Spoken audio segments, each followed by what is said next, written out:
Hello students, आज हम पढ़ेंगे एक नया टॉपिक टाटा बॉक्स, इसके बारे में बहुत सारी बुक्स के अंदर मैटर दे रखा है। और टाटा बॉक्स होता क्या है? टाटा बॉक्स पढ़ने के लिए हमें पहले जाना पड़ेगा ट्रांसक्रिप्शन।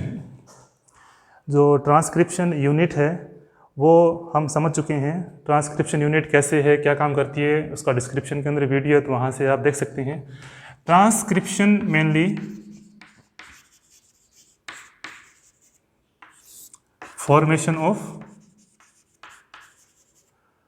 आरएनए की जितनी फॉर्मेशन होती है वो ट्रांसक्रिप्शन प्रोसीजर के अंदर डीएनए बेस्ड आरएनए पॉलीमरेज जब रिएक्ट करता है तो वहाँ पर ट्रांसक्रिप्शन होता है। तो ट्रांसक्रिप्शन प्रोसीजर को यदि हम समझ चुके हैं तो वहाँ पर हमें क्या है, एक डीएनए स्ट्रैंड है,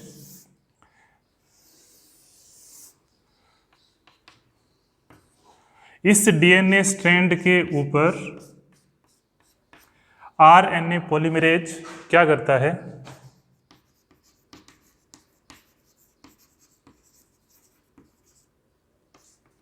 अपने आप को बाइंड कर लेता है, जिसको हम ट्रांसक्रिप्शन बाइंडिंग प्रोटीन की सहायता से, किसकी सहायता से, ट्रांसक्रिप्शन बाइंडिंग प्रोटीन।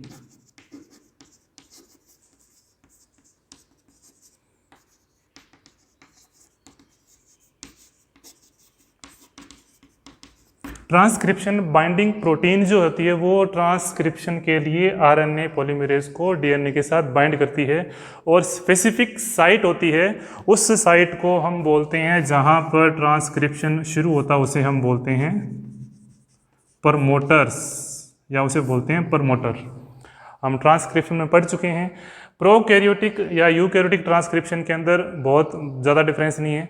बस वहाँ पर प्रोकैरियोटिक ट्रांसक्रिप्शन क्या था, वहाँ पर अनेक जो न्यूक्लियोटाइड जो होते हैं पॉलीसिस्टोनिक होते हैं, जिसमें एक ही बार में एक से अधिक एमआरएनए बन जाते हैं, जबकि मोनोकैरियोटिक जो होते हैं यूकैरियोटिक सेल में होता है, जिसके अंदर मोनोसिस्टोनिक जो होते हैं वो क्या होते हैं, एक बार में एक ही एमआरएनए फॉर्मेशन होता है जो एक ही पॉलीपेप्टाइड चेन बनाता है। वो हम डिफरेंस पढ़ चुके हैं, मोनोसिस्टोनिक पॉलीसिस्टोनिक क्या होते हैं, तो वो आप अलग से वीडियो देख सकते हो। अब यहाँ पर हम बात करें, जो भी प्रमोटर होता है उस प्रमोटर के साथ RNA polymerase, RNA transcription binding protein या टीबीपी की सहायता से क्या है, वो अपने साथ उसको अटैच करता है, जिसको हम प्रोकैरियोट्स में सिग्मा फैक्टर बोलते हैं। सिग्मा फैक्टर इनिशिएशन फैक्टर होता है जो इनिशिएशन को शुरू करता है। लेकिन यहाँ पर क्या होता है, ट्रांसक्रिप्शन के समय ये जो डीएनए का स्ट्रैंड है वो अपने आप को क्या करता है, अनकोइल्ड करता है और वहाँ पर आरएनए पॉलीमरेज को जोड़ता है। तो इस इनिशिएशन के शुरू करने के लिए प्री इनिशिएशन फैक्टर होते हैं, प्री इनिशिएशन न्यूक्लियोटाइडों के कुछ जीन होते हैं या क्रम होते हैं जो इनिशिएशन को शुरू करने के लिए पहले इस डीएनए के बीच हाइड्रोजन बॉन्ड को अलग करते हैं, क्योंकि हाइड्रोजन बॉन्ड जब अलग होंगे तभी वहाँ पर एक नया एमआरएनए या आरएनए जो है वो वहाँ पर फॉर्मेशन होगा आरएनए पॉलीमरेज के द्वारा। तो टाटा बॉक्स क्या होता है, एडेनिन थाइमिन रिच रीजन होते हैं। मेन बात ये क्या होते हैं, ये एडेनिन थाइमिन रिच रीजन होते हैं डीएनए के सीक्वेंस के ऊपर, और डीएनए के सीक्वेंस के ऊपर वो प्रमोटर से कुछ पहले लगभग माइनस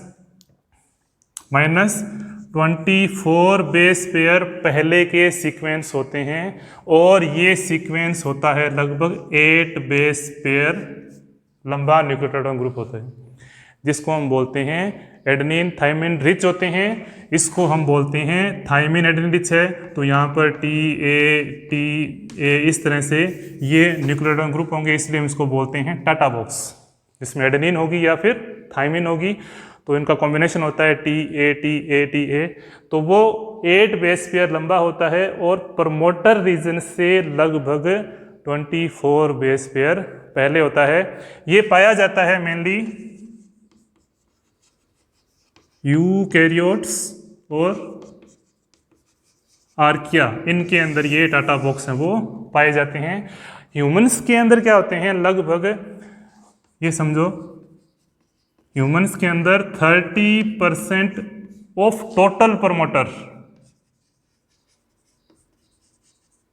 30% ऑफ टोटल प्रमोटर जो होते हैं वो टाटा बॉक्स के बने होते हैं, मतलब कि वहाँ पर एडेनिन थाइमिन रिच होता है जो प्री इनिशिएशन फैक्टर होता है, जिसके साथ आरएनए पॉलीमरेज जो होता है वहाँ पर बाइंड होकर प्री इनिशिएशन मतलब कि उसको जगह मिल जाती है, या ये कहें कि आरएनए पॉलीमरेज को जोड़ने के लिए वहाँ पर जगह ढूंढने का काम टाटा बॉक्स करता है कि यहाँ से ट्रांसक्रिप्शन शुरू होगा।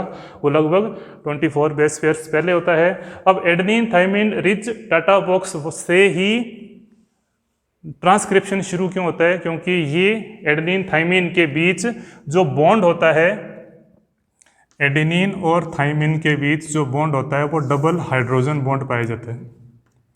कितना हाइड्रोजन बॉन्ड होता है? डबल हाइड्रोजन बॉन्ड होता है। जबकि साइटोसिन और ग्वानिन के बीच ट्रिपल हाइड्रोजन बॉन्ड पाया जाता है। तो ये इसका जो अपघटन है, इसको बॉन्ड का टूटना, हाइड्रोलाइसिस इसका बहुत जल्दी हो जाता है, आसान हो जाता है, तो यहाँ से डीएनए का हेलिक्स है वो आसानी से खुल जाता है। जबकि साइटोसिन ग्वानिन रिच जो रीजन होते हैं वो बहुत ज़्यादा मतलब कि वो हेलिक्स जल्दी से खुलता नहीं, क्योंकि उस हाइड्रोजन बॉन्ड को तोड़ना एडेनिन थाइमिन की बजाय थोड़ा सा टिपिकल होता है। एडेनिन थाइमिन बॉन्ड आसानी से टूट जाता है। किस में पाया जाता है ये? यूकैरियोट्स में और आर्किया के अंदर पाया जाता है। ह्यूमंस के अंदर क्या होते हैं? टोटल जितने प्रमोटर होते हैं अप्रोक्सीमेट 1000 प्रमोटर होते हैं, एक्चुअल फिगर मेरे को याद नहीं, 1000 प्रमोटर जीन होते हैं, जिसके अंदर से 30% जो जीन जो होते हैं वो टाटा बॉक्स के बने होते हैं, मतलब कि ट्रांसक्रिप्शन रीजन को पहचानने वाले टाटा बॉक्स होते हैं। और लगभग 20% ऑफ अप्रोक्सीमेट 206 या ऐसे कुछ जीन हैं ड्रोसोफिला के अंदर। ड्रोसोफिला के अंदर जो टोटल प्रमोटर हैं उनमें से 20% अप्रोक्सीमेट जो हैं 20% या 22 या 23 होगा, एक्चुअल फिगर याद नहीं, उनमें से ये जो जीन होते हैं वो टाटा बॉक्स ड्रोसोफिला के अंदर पाए जाते हैं। अब ये जो रीजन है वो क्या करते हैं? ट्रांसक्रिप्शन के लिए रीजन को प्री इनिशिएटर रीजन होते हैं, मतलब कि ये क्या होते हैं? Pre initiator region, pre initiation of transcription region इनको भी बोल सकते हैं, जिनको टाटा बॉक्स बोलते हैं। यूकैरियोट्स में पाया जाता है। इसी तरह से प्रोकैरियोट्स में, या अपने बात करें प्रोकैरियोट्स में क्या होता है?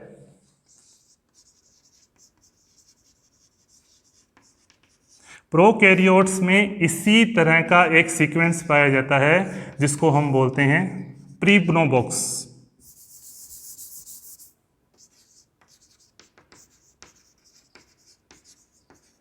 प्रोकैरियोट्स में इसी तरह के टाटा बॉक्स को एक अलग से नाम दिया गया है और उस बॉक्स को हम बोलते हैं प्रीब्नोबॉक्स। वो भी ट्रांसक्रिप्शन इनिशिएटर होता है प्रोकैरियोट्स के अंदर, और यूकैरियोट्स और आर्किया के अंदर क्या होते हैं? मेनली सभी यूकैरियोट्स के अंदर टाटा बॉक्स पाए जाते हैं। लगभग 20-30% ऑफ जो पूरा डीएनए का स्ट्रैंड होता है उसके ऊपर एडेनिन थाइमिन रिच रीजन पाए जाते हैं, जो प्रमोटर से पहले होते हैं। लगभग 8 बेस पेयर लंबे न्यूक्लियोटाइड के बने होते हैं जो प्रमोटर को पहचानने और वहाँ पर आरएनए पॉलीमरेज को ज्वाइंट करने के काम में आते हैं, क्योंकि वहाँ से हेलिक्स जो होता है वो हाइड्रोजन बॉन्ड वहाँ से टूट जाते हैं और हेलिक्स खुल जाता है। अब सवाल ये उठता है कि जहाँ पर ये नहीं पाए जाते टाटा बॉक्स, वहाँ पे एक और रीजन पाया जाता है जिसको बोलते हैं डाउन स्ट्रीमिंग प्रमोटर एलिमेंट। उन्हें बोलते हैं डाउन स्ट्रीमिंग प्रमोटर एलिमेंट, या इसको अलग से नाम दिया गया है DPE। अलग से क्या नाम देंगे इनको? DPE। ये भी टाटा बॉक्स की तरह इनिशिएशन या ट्रांसक्रिप्शन इनिशिएशन को शुरू करने के लिए पाए जाते हैं डीएनए स्ट्रैंड के ऊपर, लेकिन वो प्रमोटर से थोड़ा आगे होते हैं, डाउन स्ट्रीम पोजिशन में होते हैं। जबकि टाटा बॉक्स जो होते हैं वो अप स्ट्रीमिंग 5 डायरेक्शन की तरफ होते हैं, अप स्ट्रीमिंग होते हैं, 24 बेस पेयर पहले होते हैं। जबकि DPE जो होते हैं वो थोड़े से यहाँ पर या इस रीजन में पाए जाते हैं, उनको बोलते हैं DPE, जिसको डाउन स्ट्रीमिंग पोजीशन में होते हैं। यहाँ से डीएनए हेलिक्स खुलता है और प्रमोटर तक जब वो खुल जाता है तो प्रमोटर से आरएनए पॉलीमरेज वहाँ रिएक्ट करेगा और वहाँ से ट्रांसक्रिप्शन शुरू होगा। तो ये तो था डाटा बॉक्स। DEP के बारे में अलग से वीडियो आपको अपलोड कर दूंगा मैं, वहाँ से आप देख सकते हैं। ये डाटा बॉक्स है। Data box mainly transcription initiator के रूप में माना जाता है। इसके पास कुछ इनिशिएशन प्रोटीन होते हैं जिसको ट्रांसक्रिप्शन बाइंडिंग प्रोटीन बोलते हैं, जिसकी सहायता से ट्रांसक्रिप्शन शुरू होता है। प्रोकैरियोट्स में उनको प्रीबनो बॉक्स बोलते हैं, वो भी TA के रिच प्रोटीन होते हैं। अब क्यों होते हैं? क्योंकि इनके बीच में हाइड्रोजन बॉन्ड डबल होता है, जिसको आसानी से तोड़ा जा सकता है। इसके बीच में DNA हेलिक्स जो होता है आसानी से टूट जाता है। तो ये तो था डाटा बॉक्स के बारे में। अगर ये वीडियो पसंद आई है और टॉपिक समझ में आया है तो आप इस मेरी वीडियो को लाइक करें और चैनल को सब्सक्राइब करें। धन्यवाद।